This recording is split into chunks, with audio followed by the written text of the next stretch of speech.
Speaking of democracy, democracy perhaps in action in Melbourne, but it looks like anarchy. It certainly did yesterday. I'm just watching these pictures out of the corner of my eye at the bottom of the screen.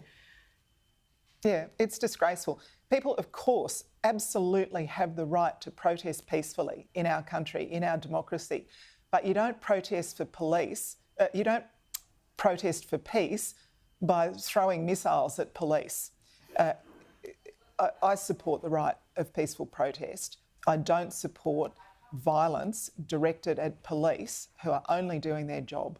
And what you saw yesterday was pretty violent, wasn't it?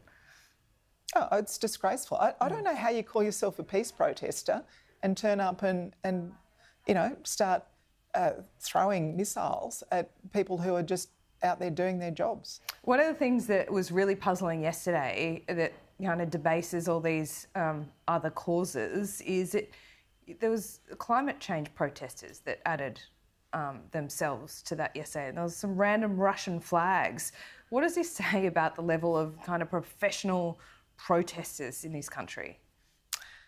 Look, I frankly don't understand what some of these people are doing at the protests. Like, I understand the old-fashioned sort of peace protests, Palm Sunday, anti-nuclear protests where hundreds of thousands of people would march in the street with their, you know, with their kids and their dogs and, you know, homemade posters calling for peace. I get that. I was part of those protests against the Iraq war, calling for peace. I totally understand that. What I don't understand is what looks like the extreme left and the extreme right teaming up in a violent protest, apparently for peace.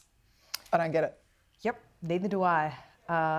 It's probably a good spot to leave it. We'll let you get back to work. Tanya Plibersek, thanks so much for your time, as always. Thanks, Laura.